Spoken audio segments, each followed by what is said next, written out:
We can help people do that while mitigating risk. We can't remove the risk entirely, and that we really want to be transparent. We want to help them set realistic expectations about the actual effects of weight loss and the realities of maintenance, which are that people can maintain an average of 5% of their net weight loss, maybe for up to 5 years.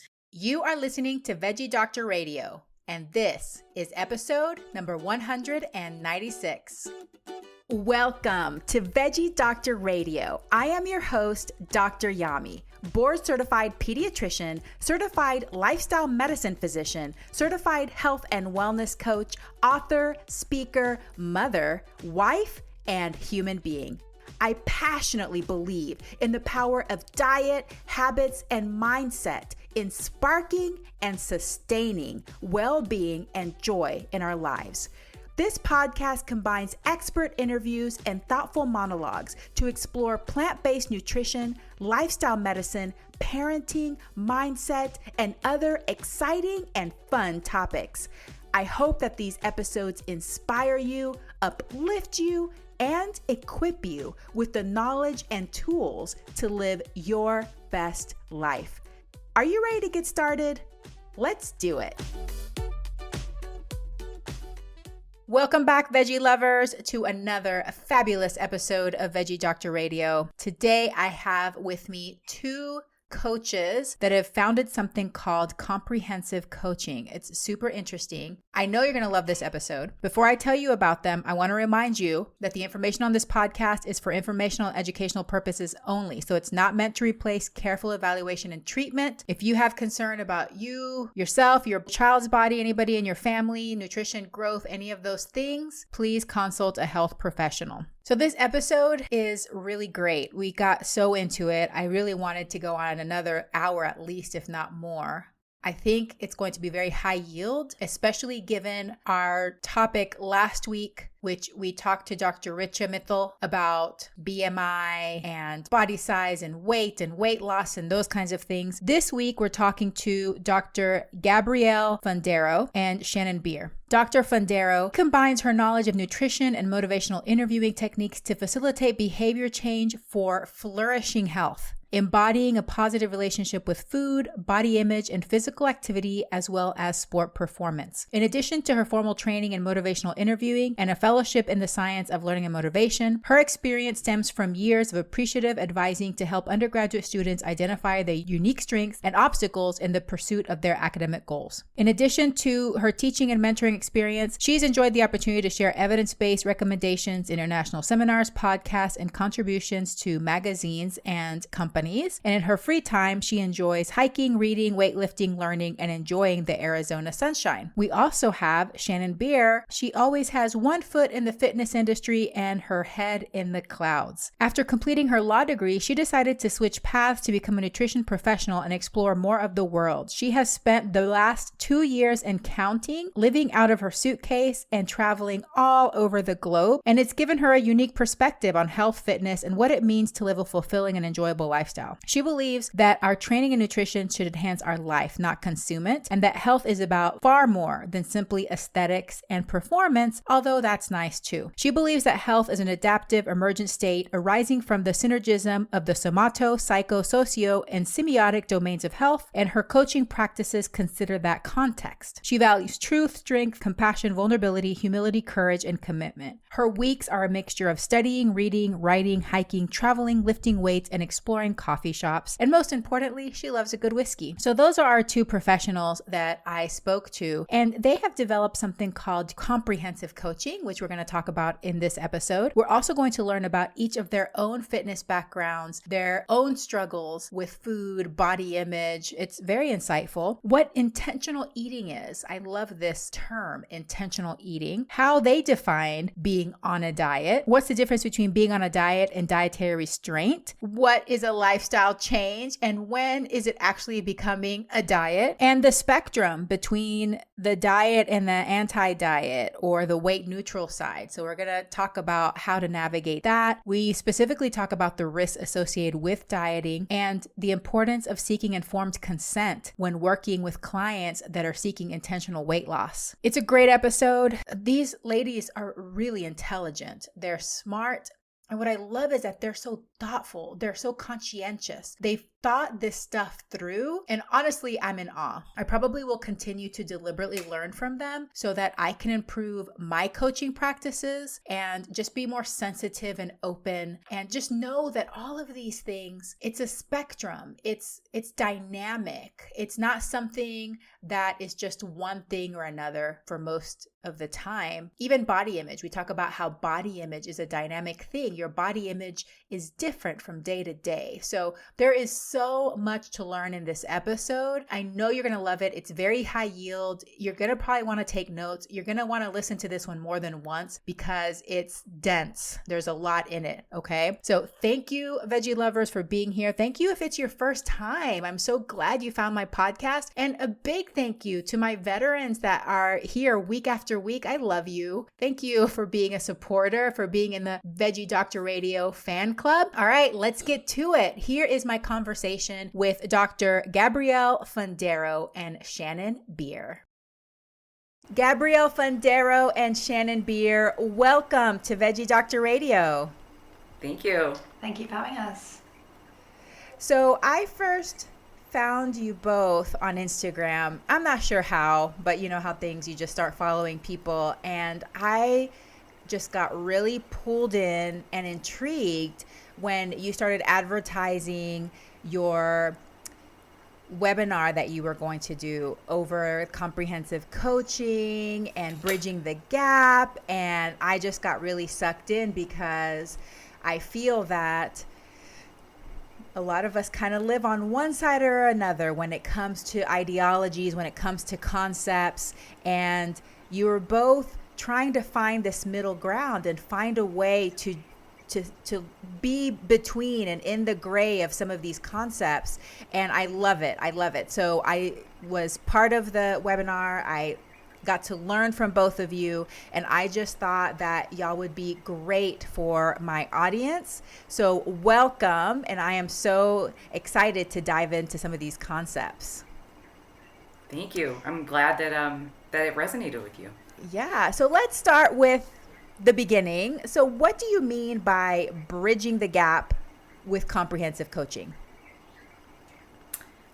It initially started as a very practical use of the idea of bridging the gap. It was bridging the gap between sort of the weight neutral or anti-diet perspectives and the more traditional kind of prescriptive weight-focused fitness perspectives. And it came about in the first article of what became a series. And I had started writing that article with the intention of trying to point out some similarities, some parallels between intuitive eating and the skill of interoception, and autoregulation and the skill of interoception. So in both cases, we're using this skill to identify internal cues and respond to those. And I asked Shannon to hop on board, and as we were writing together, we realized we had like 4 articles worth of ideas to write about, and bridging the gap expanded to really mean bridging the space between ideologies that might seem at odds, and to provide context and education around these concepts so that we can start having more productive conversations, because we have a better understanding of what both sides actually mean when they use various terms, and what they like, what informs their perspectives. I love that. I'm here for it. Whenever y'all first started exploring this, was it uncomfortable? How did you feel? Like automatically we're like, oh yeah, this is, we can bring these ideologies together and try to reconcile them? Or did it feel uncomfortable? Did it feel messy?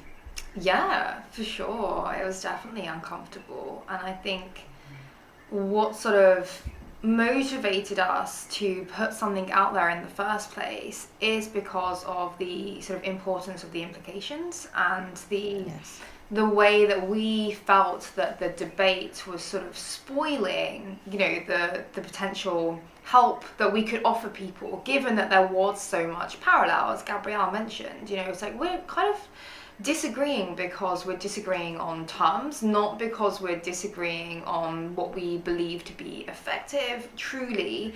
There's just so much confusion. So we really wanted to clear that mess up. But also, not only that, with the framework that we're putting out, we're very aware that this is just, the work of Gabrielle and I coming together. We've had some ideas, we've put it into a framework. It was in the initial stages last year when we first put it out there, and we know that whenever you put something out there, you're going to get opinions, you're going to get feedback, and that's actually a really beneficial thing.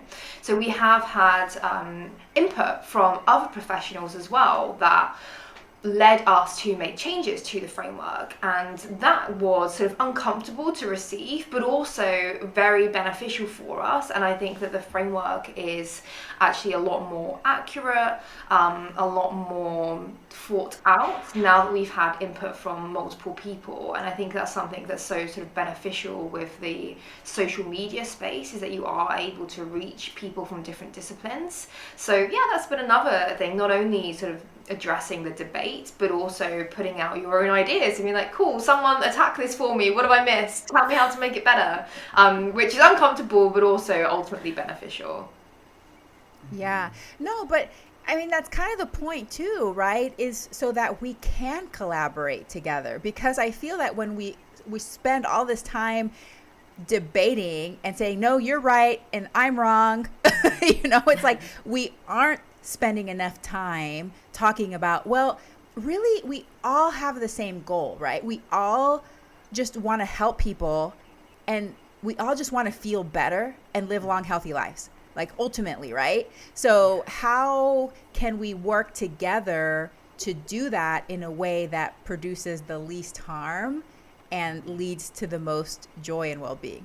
At least that's the way I see it. So but let's back up just a little bit. And both of y'all do have fitness backgrounds. So you are in this space, you coach people, but you yourselves have been part of this culture, right? Like the fitness culture and everything. So I'd love to hear more about each of your fitness backgrounds and how these experiences have informed your current coaching practice. Oh, sure. Mine is a storied background because I came from a fitness space and like a time in fitness. I'm older than Shannon by, I don't know, like a decade or something. So like when I was in undergrad, I was an exercise science major, and I thought I'm going to own a gym and I'm going to be a personal trainer and I'm going to have to look a certain way. Mm-hmm. And so very early on, I had internalized these beliefs about what a health professional or fitness professional is supposed to look like. And I didn't fit that stereotype. And so that was sort of the initiation of what became an eating disorder. And I had access to the internet, and I was on, forum, like bodybuilding forums, learning about, intermittent fasting and keto and all of these sort of fad diets before they had come onto the Instagram space, because Instagram didn't exist back then. And I was on MyFitnessPal when it was very small, it was brand new, and like people weren't really macro counting. And over the course of, my undergrad career and through grad school, I still had maintained that belief that like I needed to maintain a certain physique. And when you add that to like the stress of getting a doctorate and like just life in general, you just, it can manifest, I think pretty rapidly. And it's a sense of, having control and things like that. So I went through that process. And then when I defended and I went on to teach, I had started experimenting with jujitsu because I thought, and now I've got the income and the time and I can do like the cool hobbies. I'm not a grad student anymore. And that connected me with some coaches that said, you should do a bodybuilding, like a physique show. And that then sort of reignited a lot of the disordered eating behaviors that I had, and that I had sought treatment for. And the next step after that, I was able to identify, like, this is, I can see the red flags here, and this is going in a direction that's going to be really harmful to me. So I transitioned then to powerlifting, which is still a weight class sport and still comes with a lot of risks.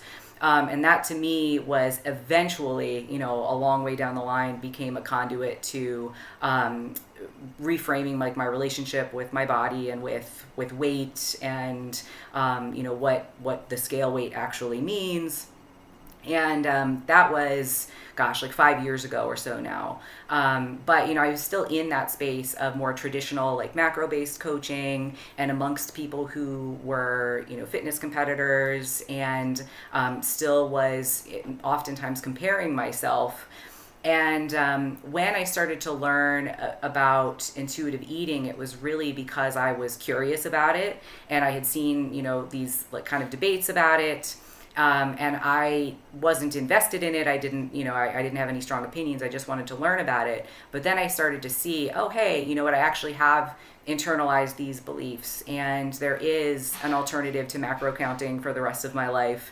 And, I'd really like to help myself and eventually like help other people establish a relationship with food that isn't taking up their entire lives.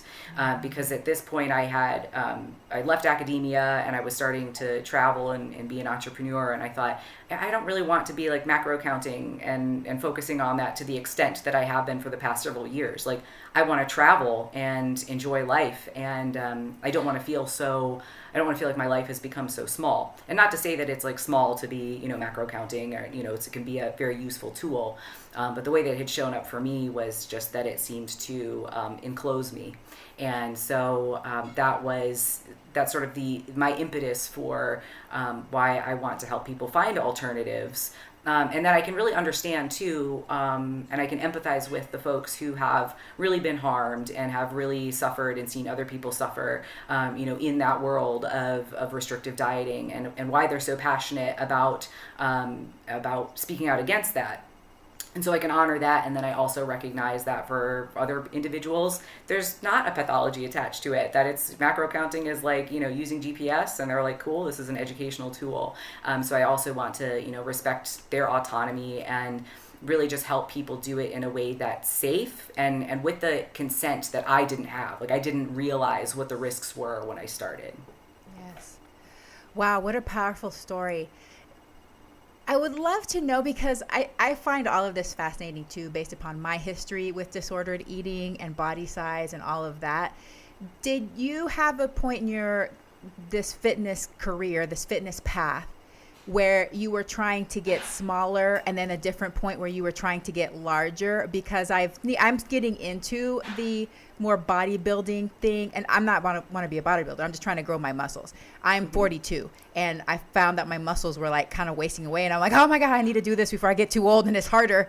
And then, but my muscles respond super fast, and now I'm like, oh, okay. And so my trainer's like, eat more protein and all this stuff, and my muscles are getting big, and I'm just like, this is fascinating. Because I spent decades wanting to be as small as possible, and now I'm getting over-focused on growing. So it's so interesting. Did you have that, where there was times when you're like, I want to get really small, but then there was times like, I want to get big? Oh yeah, I definitely felt like I was oscillating all the time, that I would get to a place where I would say, oh, I feel like flat, or just like I haven't been utilizing my body, and I can feel that, there's like, I'm missing like my strength. And so I would, want to like really go ham. And I think like over the past couple of years, probably, especially like since the pandemic and everything, and I've had to like totally reframe my relationship even with lifting, because I wasn't going to gyms, that now my focus is more on really like how I'm feeling. If I've been very sedentary, my work-life balance is off, then I miss the feeling of like capability. I miss going out and having my walks in the morning, and I miss lifting and feeling strong and feeling athletic. And so that's like it's kind of like this shift to how I'm feeling, and like the way that my that my clothes fit and whatnot, that doesn't like track in the same way anymore. I'll be like, oh, if these pants feel tight, like, all right, I dried them, you know? Like, so it's like what has meaning to me now is so different than even just a few years ago. You know, I think it takes a while it took a while for me to kind of like shift that focus. But it is, I think, liberating to not feel constrained, you know, not try to be like your smallest self, but instead to focus on like fueling yourself and being an active self, a very capable self, and an energetic self, you know. Like now I'm like, okay, even if I'm super busy and distracted and I'm not feeling like hungry during the day, I'm like, it's been several hours and I'm gonna go ahead and have a snack, because like I'm not gonna have a great workout later if I'm just kind of like, I'm going to focus on work and ignore, you know, what my body might need. So it's that focus on like fueling that has shifted as well. I love that, you know, and it goes back to what you were talking about, that interoception, that autoregulation of you're learning to tune into your body, not just with the food, but how your body feels overall. What can I do to help my body feel the way I want to feel, capable and with energy and with a clear mind? It's more than just the food we eat, but it's how we move instead of how I look. So I love that. Thank you for sharing that. Shannon, how about you? I think I've been very fortunate in that I was introduced to sort of like the fitness world with a very positive role model in my life, and that was my mum. So she's a personal trainer, and I always viewed her as someone really strong and very fit. So that for me was a huge motivator to learn more about working out and how to structure a training program. And I worked out with my mum for a very long time, so that was a really positive experience. And I didn't ever envision myself working in the fitness space. My degree's in law, that was the direction that I was going in, and I never really wanted to be a personal trainer. It was something that I did for myself. Like exercise was just something that I did to take care of myself. But then when I was in university, I had a breakup, and I was really frustrated about the situation because he was unfaithful, and I was like, you know what, Operation Revenge Body. And then the workouts became a little bit more about, I'm going to grow some muscle, I'm going to change how I look a little bit, I'll show him, which only kept me going for a little bit. I got a little bit more consistent with the gym, so I was very tired of university. I was working and trying to do law at the same time, so sometimes I would skip a gym session. After the breakup, I was like, no, I'm going, I'm working out, and I'm taking care of myself. And that kept me going for a little bit. And then I started to learn more and more about nutrition because I'd moved out, I was cooking for myself, I was doing my own food shop, and I was like, you know what, I genuinely want to feel good about myself. I want to be healthy and I want to take care of myself. So that kind of put me on a path of learning and education. And then I ended up doing my nutrition qualification at a time where I also went traveling. So for me, that was like letting go of a lot of routine. It was just like, I don't even know if I'm going to be able to get to a gym. Sometimes I'm on an island and there is no gym, and I don't know what food's going to be available. So I was thrown into the situation where I had to be very flexible, which I think has been a really positive thing for me overall. And then as I began to work with individuals, I did very much start with, okay, here are your macros, like this is what worked for me, let's do what, you know, I assume everyone else needs. And it was only with working with people that I began to see issues with that. And again, same as Gabrielle, it's not to say that it doesn't work for anyone, but the issue is that it has become a default approach in the industry. And that's why we tend to speak to that a little bit more, and to talk about the value of weight neutral approaches to kind of rectify that imbalance that we see. So again, it's not that macro tracking doesn't work, it's that everyone already knows how to do that. So let's, you know, talk about the other options. So with that, and with working with people, what I actually began to realize is that having a knowledge of nutrition is actually insufficient to be a good coach, to be a good nutrition coach. And it's been kind of eye-opening to learn more about the intersection between physical health and mental health. And I think that this may be another gap that Gabrielle and I will be looking to bridge in the future. And there will be, you know, many challenges involved in that, in defining like boundary, scope, and how we can correctly train people. But there seems to be a great need for a broader understanding of what it truly means to be healthy. And there are a lot of sort of psychological influences that can impact our nutrition behaviors, and that's something that we're hoping to address. So now my education has gone down the route of Gabrielle and I both have been trained in motivational interviewing just as a communication style. I've also done further education in acceptance and commitment training, dialectical behavioral therapy skills, and I'm also currently studying interpersonal neurobiology, kind of to again bridge that gap between what it actually truly means to be healthy. And I think that interest in the intersection is not something that I would have stumbled upon without working with people and actually directly listening to what do you actually want, what do you truly need. You want to feel better about yourself. That's why you've come to a nutritionist to lose weight, because you think that that's kind of the answer. But actually there are a lot of things going on here. We can spot sort of perfectionist tendencies that may be influencing the disordered eating behaviors, which is having an impact on your physical health and your psychological well-being. So how do we unpack this? And the answer is not a meal plan or a macro plan. And that's something that Gabrielle and I, again, we're looking to update the model. We always probably will be, but hopefully we'll be speaking a lot more to that intersection between these different domains of health and what that means, to a coach and how we can help. I just want to eat it up. My heart is leaping in gratitude. I love how smart both of y'all are. And what I love is how humble and conscientious you are, because you went into coaching. You're like, all right, this worked for me. Let's do it for everybody. And when it didn't work for some people, you weren't just like dismissive, like, okay, well, you're doing it wrong, or there's something wrong with you, because obviously it's working for these people, so it's your problem. You were open-minded enough to see like, why? Why is it happening this way in this person? Why is it different? And it's because you're a loving, compassionate coach. So thank you so much. I'm so excited that both of y'all are in this space. But Shannon, I want to go back to, because it doesn't sound to me, or maybe I'm just interpreting it this way.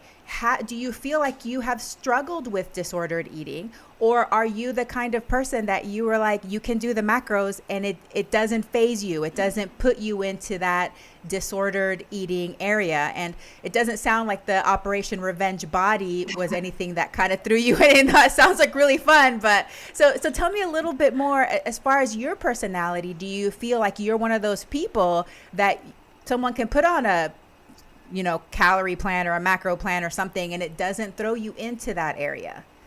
I don't think it would be the calorie plan or the macro plan that would throw me into that area. But having said that, disordered eating, healthy eating behaviors, eating disorders, it's a spectrum, and everyone is on that spectrum, whether they're at the healthy eating end or the disordered middle or the eating disorder, and we can move between that different ranges on that spectrum at any sort of point in time. And there will be times where my eating behaviors will fall into the healthier eating, not in terms of eating healthy foods, but just having a quote-unquote normal relationship with food, which is kind of undefined, but this ideal of what it means to have a healthy relationship with food.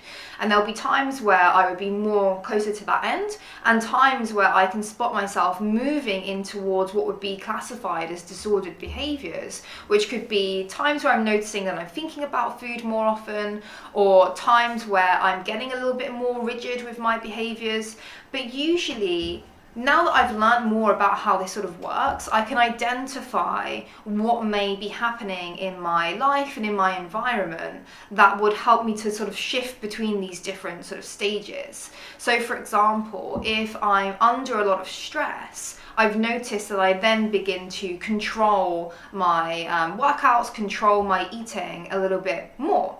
And I think it's coming from a place of, okay, well, this is something that I know I can take control over and it makes me feel good. So I get more frustrated if I miss a gym session for whatever reason. So I think it's important to be aware that, one, nobody is immune, and two, that we can move between different ends of this spectrum at any point in time. And it's important to understand your own sort of influences, I think, so that you can spot when you're beginning to engage in some more disordered behaviors or cognitions, again, which could just be thinking about foods often, or limiting yourself from certain foods, for example. And it does relate to the training as well, because exercise behaviors can relate to our eating behaviors. So getting frustrated about missing a gym session could be something that can become disordered. There's a healthy sense of guilt, but there's also then an unhealthy sense where you're sort of punishing yourself, or thinking, oh, I had this large meal and I now should exercise as a result. So I think it's important to realize your own sort of influences and stressors that can put you or move you along the spectrum, and that's something that we try to address with our intentional eating webinars as well, and the Bridging the Gap webinars, so that we all have a greater understanding. And I think it's particularly important for health professionals to understand their own eating behaviors and attitudes, and their own body image, and how they may all sort of intersect, because we're coaching through our own lens. Like, we can't divorce our advice from our own experience. We can just understand how our own experience may influence our advice and try to remove biases, but it's impossible not to have your own experience in the back of your mind as you're giving advice to someone else. So I think that that's something really important to consider as well. Oh, that's so beautiful. Thank you so much for your authenticity and your transparency on that, and for reminding us that it is a spectrum, because it's not all black and white. And that was just really well put and very balanced. Thank you for that. Let's move into, because you mentioned the intentional eating. What is intentional eating? How do you define that, either of you? It is, in a nutshell, a nutritionally agnostic, anti-dogmatic approach to the ingestion of food. That it meets a person at the intersection of their experiences, preferences, and goals, and it helps to it helps a person decide which approach might be best for them in their specific context. So we are trying to find the one that's going to be most effective and appropriate, but also the safest for them. And that we don't emphasize one approach over another wholesale. And so it's a way that we can also emphasize a client-centered approach, meeting a person where they are and allowing them to make an informed choice about their approach to nutrition, providing them with the pros and cons, and also as coaches or health professionals that we're aware of the appropriate utilization of each approach. So for example, even though the term intuitive eating is colloquially used to just mean like not counting macros, that isn't the accurate use. Intuitive eating, TM, the one that is written about by Tribole and Resch, is a specific set of guideposts. And so we also are very careful and conscientious about the ways that we are using the terms, so that people know exactly what we mean when we say, intuitive eating versus mindful eating versus other forms of like internally regulated but weight-focused eating. I love it. Thank you so much. How about diet? How would you define the term diet? That's a tough one to. Yeah, I was going to say, it depends on your answer. Just as somebody's habitual food intake. But I think it's important to know who you're speaking to, what their interpretation of the word diet means, because that's where it gets confusing. Diet, I think the word diet nowadays does have sort of negative connotations, meaning sort of some restrictive, temporary, short-term thing that you're going to engage in purely for the purposes of losing weight. That seems to be sort of like the common interpretation of the word, and I think that has been a cause of a lot of confusion. Diets don't work. Well, what are we talking about? Don't work for what? What's a diet? Like, what do you mean? And I think like this is so frustrating, because I think that the intention behind that phrase is that intentionally restricting your food intake to modify your body composition probably is going to have detrimental effects on you in the long run. That's essentially what I interpret that claim to mean. And when put in that way, I would agree. And the research seems to suggest that that is the case. And work for what? Weight reduction or health promotion? Because those two are not necessarily the same things as well. What if someone follows a diet, loses weight, but then has experienced some psychological impacts in terms of maybe they've developed disordered eating behaviors? Is that a success? Like, what are we even talking about here? So for Gabrielle and I, one of the aims of comprehensive coaching is to promote flourishing health, which we envision to mean health in the broadest sort of sense of the words, that incorporates physical, psychological, social, and even sort of like a philosophical, sort of spiritual component. And for us, if an intervention isn't promoting flourishing health, then it's unsuccessful for the purposes of comprehensive coaching. So if somebody loses weight on a diet, but their social life has been impacted, their physical health has been impacted, because sometimes, people can develop health consequences from being underweight, that again is often not spoken about. Their psychological well-being may be impacted, then that diet, in our view, according to the comprehensive coaching model, has been unsuccessful. However, somebody can engage in health-seeking behaviors, improve their physical, psychological, social, spiritual well-being, and their body weight may reduce as a side effect of that, but we're not making that the primary focus, because by making that the primary focus, it can actually interfere with a lot of these processes. So if it's not sort of a primary sort of mediator of change, it doesn't directly impact somebody's health outcomes in the way that we've defined health, then why would that be a primary focus? Let's focus on the behaviors that we can see from the research and from practice that directly impact your health in any one of these domains, and see what happens to your body as a result. It's perfectly understandable for individuals to feel that pressure to change their body.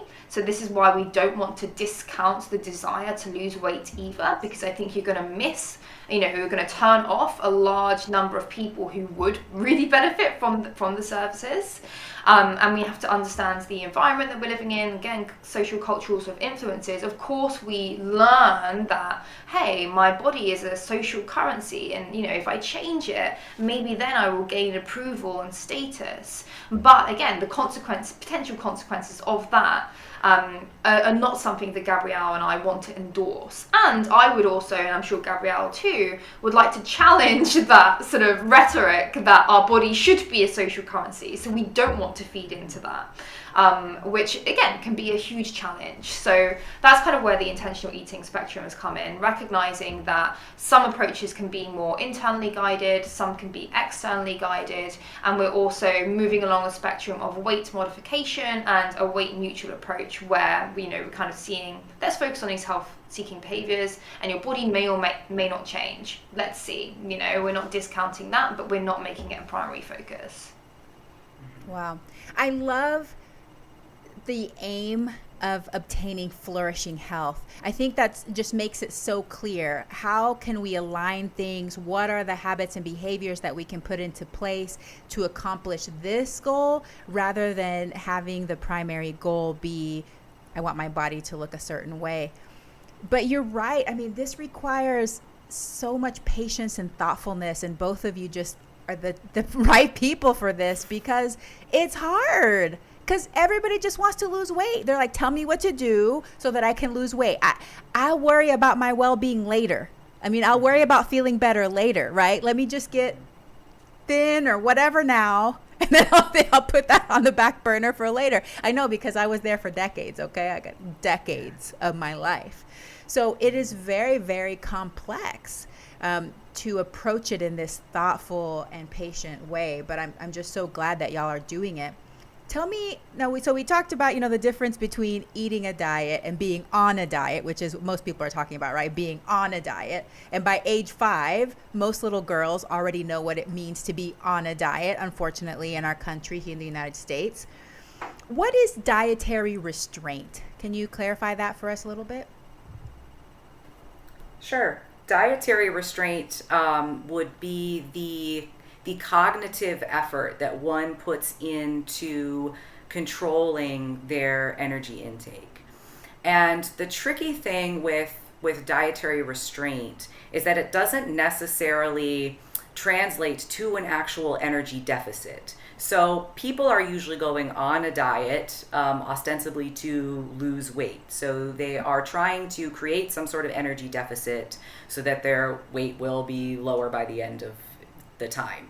Whereas so they're exerting dietary restraint in order to control their dietary intake.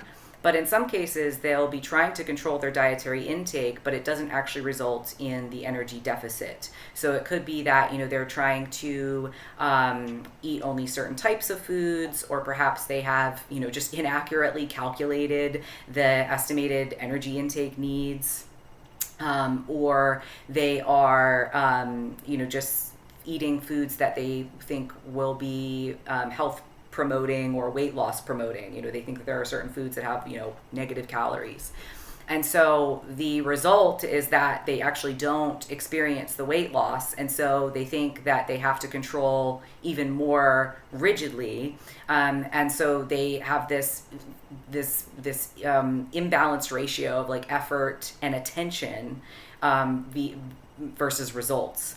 But, even if a person is accurate in their calculations, like weight loss is slow in many cases, and it is very difficult to maintain, if not potentially impossible beyond 5 years. And so people can be struggling, and suffering under the weight of like this immense cognitive restraint.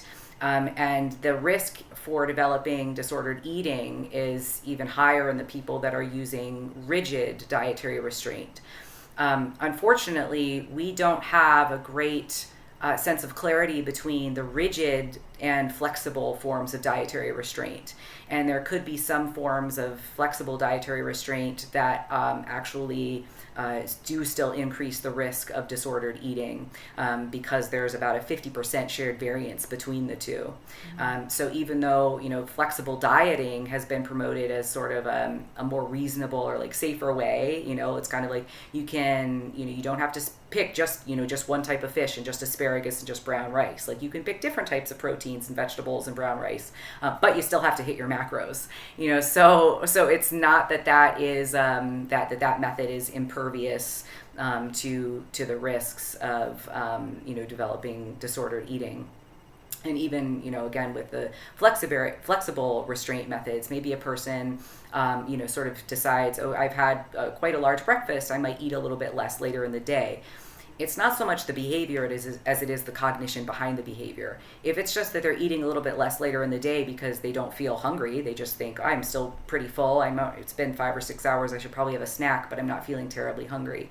That might be on the spectrum of eating pathology that's on the healthier side because they are just responding to their bodily cues. Whereas a person could do what looks to be the same behavior. I ate a big breakfast, I'm going to eat a much smaller meal later, but they're actually doing that in a compensatory way to still at the end of the day end up in an energy deficit. And that would be towards the other end of the spectrum, potentially leading towards a pathology. So it's kind of like we have to look at both the behavior.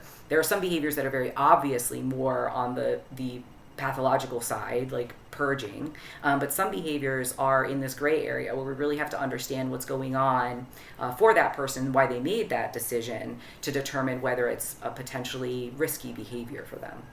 Yeah, it's so interesting too, because I'm a pediatrician, so working in pediatrics, you see how quickly some of these habits that we have, some of the things that we do in our culture with diet culture, how it rubs off on kids, and kids start practicing dietary restraint. Sometimes they don't even realize why they're doing it, they're just like, oh, I heard that this is bad for me, so I'm just going to start avoiding it. And, slippery slope, one thing leads to another.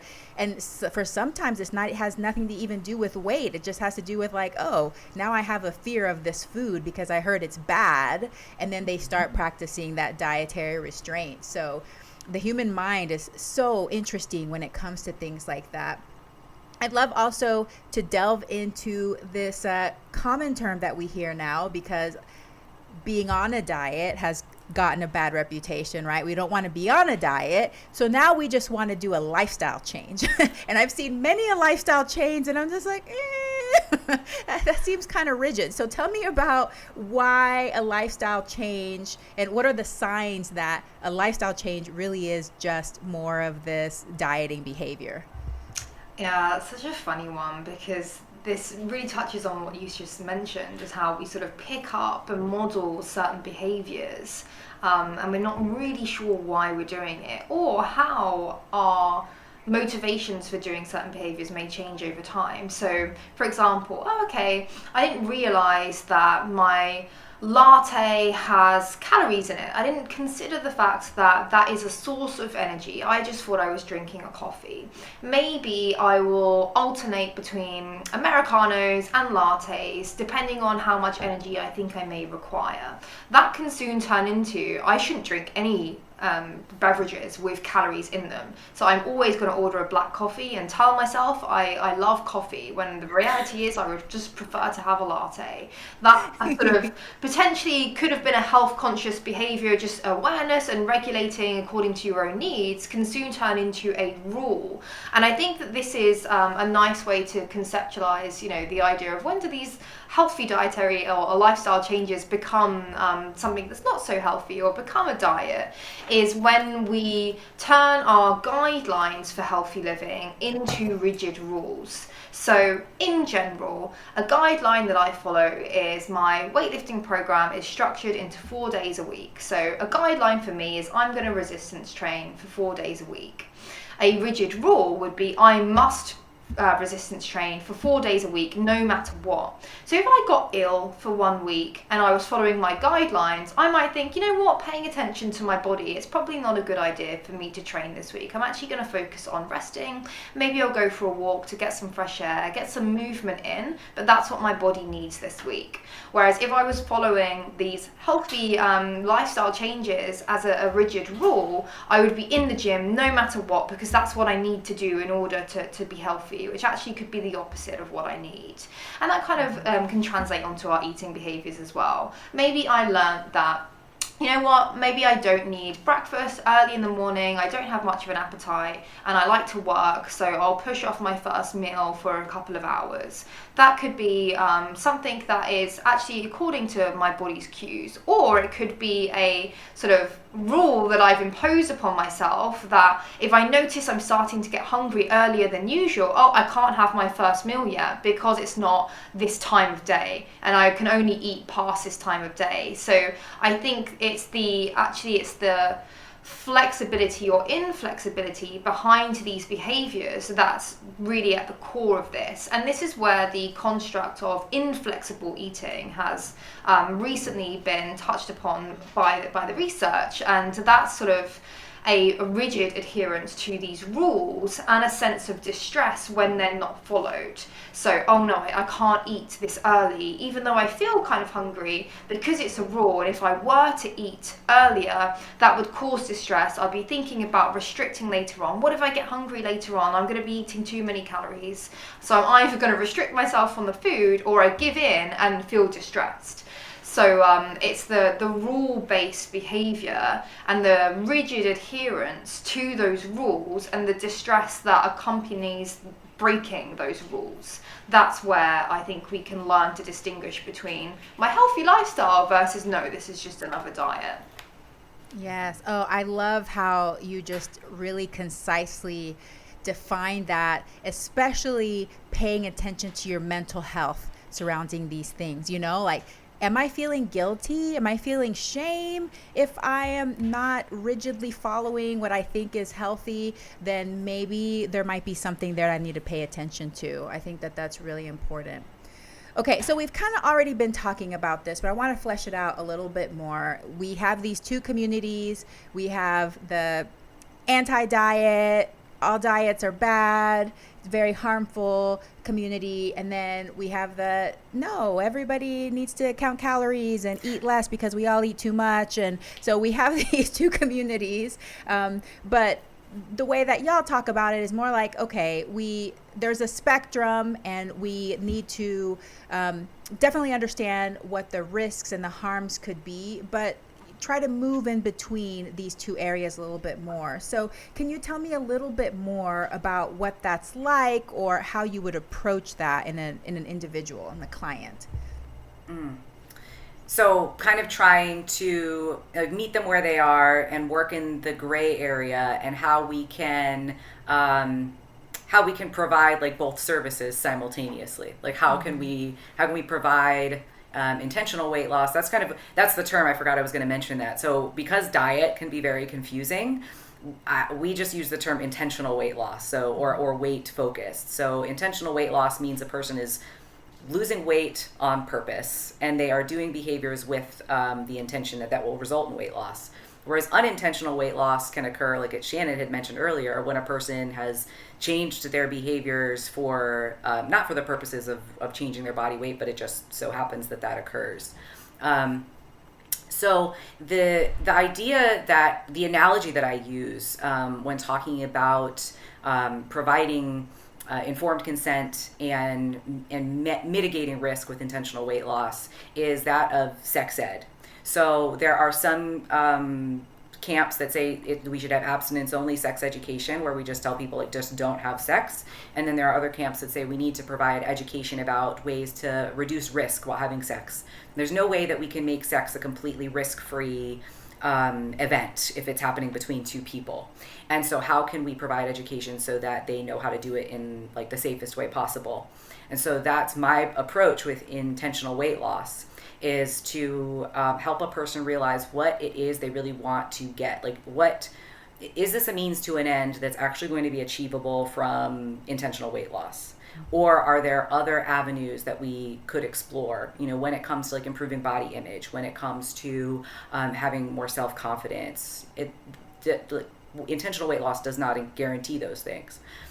Where might we need to use intentional weight loss? I use loosely, but like say we have a weight class athlete and they have qualified for an event at a specific weight class. And since that time, their weight has increased, and they still, in order to compete, they have to compete at the lower weight class. Okay, in that case, this person really wants to compete. It's very, very important to them. So how can we ensure that we're allowing them to provide informed consent about the risks of intentional weight loss and the realities of how maintainable that amount of weight loss is going to be? And then how can we get them to that place in the safest way possible by encouraging these protective factors, like maintaining social support and focusing on analysis rather than like compliance to the specific macros. So if it was difficult to hit the macros this week, why was that? Still encouraging them to respond to their internal cues, to meet their needs effectively, whether that's through food or perhaps helping them identify what it is they actually need if it's like an emotional need. So that's my take on like the intentional weight loss, is that we can help people do that while mitigating risk. We can't remove the risk entirely, and that we really want to be transparent. We want to help them set realistic expectations about the actual effects of weight loss and the realities of maintenance, which are that we can probably say like people can maintain an average of maybe like 5% of their net weight loss, maybe for up to 5 years. And that's kind of being generous, and that's just based on, long-term data that we've found from people who've pursued intentional weight loss. And that if a person wants to improve metabolic markers, that's a potential outcome, but it really requires relatively small percentage of weight loss. And that when we're working with a person who is already at a body composition that and a health status that are like all clear, there's nothing happening metabolically, this person is already active, that further weight loss probably conveys no additional benefits to them.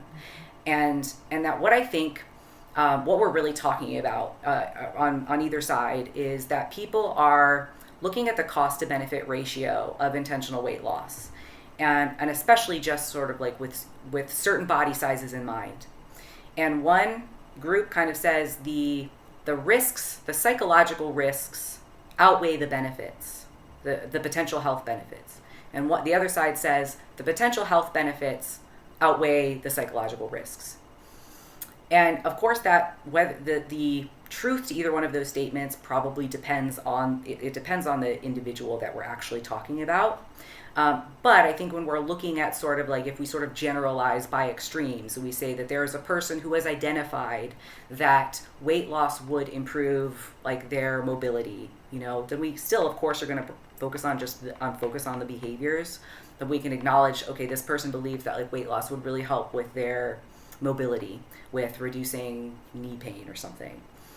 And then on the other side, we were working with a person who is already healthy and weight loss would not have any sort of physical benefit to them. Then we're really just looking at like potential psychological risk and like no real potential benefit for that person. So I think when we can look at it like that and say like, what are the potential physical benefits and and potential health benefits versus the risks, and we're looking at sort of the extremes, we can kind of clarify that a little bit more readily. Of course, we're mostly working in the gray, and so it's really hard to say, that about a whole group of people. But when we're working with one person, helping them to identify, like, what is my risk to benefit ratio of intentional weight loss, and can I reach my goals in a different way? Like, is weight loss the only thing that's going to get me to a better place in my life? In most cases, the answer is no. In most cases, it's just that we have been socialized and we have internalized the idea that weight loss is the way to be happier and more confident and more fulfilled. It's that social currency. And so a lot of the work is helping people build new narratives for themselves that, hey, actually I'm a worthy person right now, and like I can live an abundant life right now. And gosh, like life gets a lot better when I save some of my mental space and energy for things that I really enjoy and give myself the permission to not have to focus so much on my diet and exercise. Oh, that was so well said. Thank you so much for describing that and taking us through that process of how you think about that. And as a physician, I will tell you that I have believed for a long time that whenever we are counseling patients on intentional weight loss, I love that term as well, I'm going to start using that, it should be an informed consent process. It really must be an informed consent process. So I love how you're just fleshing this out and really exploring it in a way that's going to be most beneficial to people. Can you tell me about the risks associated with intentional weight loss? What is it that you talk to people about? I know you talked about it in the webinar. What are the potential risks associated with it?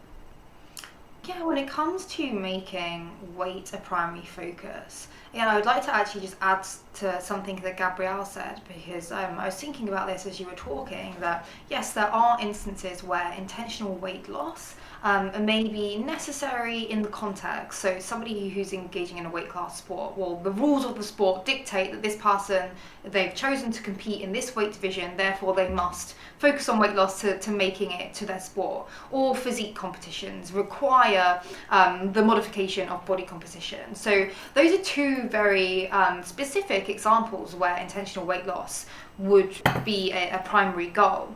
Outside of those contexts, it's very often the case that intentional weight loss can be harmful in the sense that we've got the psychological risks, in terms of potentially developing disordered eating behaviors, which they then may even develop into full-blown eating disorders, which can affect physical and psychological well-being and social health as well. Because again, food is something that we share culturally with people. Hey, you want to meet up for lunch? Oh no, sorry, I can't because I don't know what's on the menu. I don't know the macros. So I'm just going to make an excuse to not to go. So it really can impact sort of all areas of our life. But there will be situations where there is someone who is presenting sort of very low in risk. They don't necessarily have perfectionist tendencies, and they just want to sort of engage in intentional weight loss because they've decided, they've internalized these sort of cultural narratives that, you know what, I think my life would improve if I lost 5 more pounds. Well, I could screen this person and see that, you know what, they probably would be okay, but I still don't want to have that as part of my practice because I don't want to personally feed into that cultural narrative. Even if this one person could engage in intentional weight loss and not see any quote unquote negative physical or psychological side effects, how that person then thinks about themselves and thinks about other people is going to influence sort of society at large and have an impact on those people who wouldn't benefit from intentional weight loss. So for me, even if one individual could safely engage in these behaviours, that's not something that I want to choose to endorse. But I'm very clear that it's not that intentional weight loss may be harmful for everyone, but actually even if it's beneficial for, or just doesn't have, I wouldn't even say beneficial, but just doesn't have any negative side effects for that person, doesn't mean that it doesn't have negative side effects for everyone, because that person is now a part of sort of society and will be sort of endorsing that idea that, you know what, I did feel better when I lost weight, and therefore the way that I view other people is gonna change. So to answer the question as to sort of like the risks involved, we know that you've got the biological sort of side effects that come from hormonal changes when you are in a state of prolonged energy restriction, which can then feed into sort of that desire to eat, and preoccupation with food, which can then, as we say, manifest in some of these disordered behaviors, which impacts, I think, at the core, how someone sort of views themselves. And when someone begins to struggle with their eating behavior, the common attitude is, oh, I'm not good enough, I'm lazy, I have no discipline, which really is so black and white, because even if someone is struggling with sort of a loss of control over their eating behaviors, right, that's not to say that they're not disciplined in other areas of their life. But we as a society can view someone's physical body and we attribute characteristics and personality traits to that person based on their physical appearance. We don't know how disciplined that person is with their relationships, with their family, with their work life. All we can see is, oh, that person, isn't eating right. And we're not taking into consideration the other impacts that can influence someone's decision to eat, such as, there's a lot of talk about food poverty and the sort of health inequities. Well, nobody on this earth chose to be born into the family that they were born into at this moment in time, at this location in the world, and they didn't choose sort of their environment, right? And that actually has such a large impact on how we behave and how we think. And what I really disagree with is, in the fitness industry, somebody who has seen great benefits to taking charge of their physical health and changing their body composition, whatever, and they use their body as like a trophy to illustrate their characteristics. I'm so dedicated. Look at me, look how strong I am. Well, what do we even mean by strength and dedication? Again, we're just talking about eating and exercising. We're not talking about life as a whole. You could be very dedicated to your gym routine and neglecting your work, neglecting your family because gym comes first. Is that the ideal that I want to promote? No. So enjoy your body, awesome, but don't think that makes you better than. And I think that's really what it gets to at the core, because again, individuals who aren't in the same circumstances, who face different barriers, then as a consequence internalize the idea that I am lesser than because I haven't achieved what this other person has achieved. And that to me doesn't make any sense, because it's impossible to quantify the worth of an individual, because who's to decide what makes someone worthy, what counts for how much, and how we add up all these different variables to then judge everyone else based on this? It's impossible. So I think the only sensible thing would be to start with, everyone is equally worthy, and we're just working on improving ourselves or self-development, self-care, because it enhances our life, not because we need to do it to prove our worth, which is why I think it's very important for me personally, and I'm sure Gabrielle as well, is like, even if this was safe for someone, I don't want to endorse the idea that they're a better person because they've now achieved this physique, because that affects other people too. And that's the sort of narrative that we would like to challenge. So I really do believe, and the evidence would kind of suggest this, that a weight neutral approach actually probably should be the default for the majority of the population outside of these specific contexts that we've mentioned, for the purposes of flourishing health promotion, and also just our own sort of philosophical beliefs as to, you know, what actually makes people good people. It's not their appearance. You know, that's not something that we have direct control over either. We can only control the behaviors anyway, so it just doesn't make any sense, really. And that's something that we truly want to promote, is that sort of feeling of shame that someone internalizes because they don't have the same quote-unquote self-control or discipline as someone else actually becomes a barrier to health-seeking behaviors. And everyone deserves to maximize their innate capacities to achieve flourishing health, and that's not a look, you know, that would look different on everyone. So we're trying to really focus on, you know, that at the core, and mitigating a lot of these potential, you know, the harm that can occur, whilst also acknowledging, oh, I've got to meet this client where they're at, they desire intentional weight loss, so how can we navigate that as well, knowing that actually intentional weight loss, the behaviors involved and the cognitions involved with that can actually impede a lot of the work that may be involved in directly improving someone's body image, for example, which may require less body checking, which doesn't go hand in hand with monitoring progress for weight loss. So there are just instances where it doesn't become compatible. And if we're trying to help people to be healthier and to feel like they belong, to feel like they accept themselves, then weight loss as a primary focus doesn't make any sense when you understand the mechanisms of change. Ugh, so good, so good. I want to just make one comment too, which I know that this is probably part of the coaching and how you talk to clients, but even for those people that have chosen to be in a sport where they require monitoring their bodies, there's always choice there too, right? They could choose to not participate in that sport or participate in a different weight class or something if they feel that it is interfering with their life and their well-being and their joy. I mean, you could absolutely not do that anymore. Same thing goes for stuff that we complain about all the time, that a lot of people use that to trigger them to go on a diet for intentional weight loss. Like, say your clothes don't fit anymore, like you're in a different phase of life. You could choose to buy bigger clothes. That is a choice, right?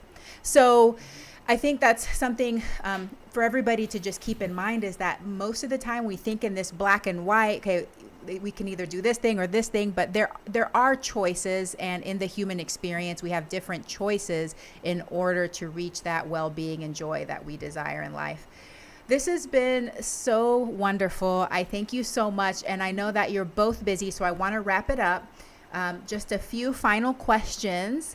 I want to hear from each of you on this one. What do you wish more people knew? That if you think that you are not doing enough and you're comparing yourself to the person next to you, that person is also thinking that, and they're also doing it. And so I think it helps us all to have a charitable perspective for ourselves and for those around us. Yeah, Beautiful. Thank you. I would be speaking to sort of fitness professionals or healthcare professionals with this, and I wish that everyone knew that you can run a viable business without selling fat loss, because I think that that is a concern for a lot of health professionals. Is, well, everyone wants this, which is probably accurate. For, you know, the primary motivator for a lot of people is appearance modification or esteem reasons. That's why they seek out health services. But there is a way to meet someone where they are at, and even help them through engaging in behaviors that you can see the harm in. You know, that's part of the process sometimes. So this came to mind because I actually have been working with an individual who competes in boxing, which is a weight class sport, and does experience disordered eating behaviors and tendencies. And she's also been seeking therapy for this as well, but continues to make that intentional choice to choose this sport, and she understands how that impacts her eating behaviors. But we still work together on this as a way to help her. We've been working on other things in terms of developing compassion to understand her situation, also for her to understand why competing is so important to her. What is the value in that? Because there's a reason that you're doing that despite the consequences. So we're really helping her to understand that and how to sort of mitigate that harm, especially post-fight. So again, when we're talking about meeting someone where they're at and promoting, you know, weight neutral approaches, that doesn't mean that you won't actually in practice be helping someone whilst they're doing something that may potentially be causing them harm, because that's a part of the process to get to sort of that stage of awareness and then the understanding of what truly is important to me and how can I get the benefits from what I'm seeking from this sport, for example, whilst also mitigating some of the harm. So again, it's not that you'll never be helping someone to intentionally lose weight, because it will often start there and then it may shift, the focus may shift and the goalpost may change during the coaching process, but that's a process that takes time. So yeah, to get back to the question, what I wish people would know is that you don't have to, if you don't agree with it, if you resonate with a lot of what Gabrielle and I have been speaking to today, you can challenge the cultural narrative by not feeding into the here's fat loss and I can help you do that, that's what you want, and actually offer a different service, because people don't know what's available to them. Of course fat loss is the answer, because that's what we're sold all of the time. How about a different approach for those that have recognized that they've been spinning their wheels for a long time, you know, and maybe it's not them that's faulty, but actually it's because they haven't taken an approach that is actually going to help them in their specific context and scenarios. So yeah, I wish health professionals would know that there are ways to still run a viable business and help people in a way that you truly sort of resonate with without feeding into cultural narratives. Yes. Oh, thank you for that. It's true. I think a lot of entrepreneurs and coaches and fitness professionals out there, especially if you're on social media, seems like that's all you see is people with all of these followers because they're selling a get thin quick scheme or whatever it is, you know. And I think it is hard for some to be like, okay, well, I guess I just have to be like that. I just have to join the rest of the team and do that. But there are other options. And you're right. I think we're in a day and age where I'm also feeling very passionate about changing this model that we have. How can we push against that? And not in this like angry way that I'm seeing, because it's just such a like combative, angry, defiant way. But that's also just not my personality type personally for me. But in this manner that y'all are approaching, patient, thoughtful, let's come together, let's sit at the same table, let's have these discussions, and let's talk about the evidence, which is also very important, and weigh the risks and benefits. Because when you look at that, it just seems so much more rational. You're weighing the risks and benefits, because when it comes to these topics, when it comes to weight loss, when it comes to, like y'all are talking about, the social currency, it's so emotional, isn't it? It's so emotional. Your brain gets clouded with the emotion. I've wanted to be, I read my journal starting from when I was 12. I've wanted to lose 30 pounds since I was 12 years old. Since I was 12 years old. I mean, probably before that, because I started dieting at 9. But specifically, it was like this magical number, this fantasy number of 30, you know? And so this is very emotional for a lot of people. But whenever you put it into this more rational decision-making process, these are the risks and benefits. Let's be patient. Let's be thoughtful. Let's go along this journey together. Let's test it out for you as an individual. It's just so beautiful. So thank you so much. I know that a lot of people want to follow you now and see what you're doing. So please tell us about what services and products you offer and how my listeners can connect with you. Sure. So I am on Instagram and Facebook at Vitamin PhD, and my website is vitaminphdnutrition.com. And Shannon and I have a shared website that's btgcomprehensivecoaching.com. And I'll let Shannon tell you about her also. She has an individual website. So I provide coaching and consulting because part of what I do is centered around gut health. And also mentorships. So I work with clients one-on-one for lifestyle coaching. I think nutrition coaching probably doesn't really adequately explain what it is we're doing. But I help people to live more authentically. And often that starts with their relationship with food, because that's often a manifestation of their relationship with themselves. And then we work again toward flourishing health using the comprehensive coaching model. And that is what I mentor coaches for as well. Beautiful. Yeah, and similarly to Gabrielle, I work with people one-on-one, and as a lifestyle or a health coach, because we do address sort of social, psychological, emotional well-being as well. And I also mentor other coaches, so to help them with the applications of the comprehensive coaching model and how they can sort of help their clients to achieve more meaningful changes, and address the issues with sort of business and that side of things too.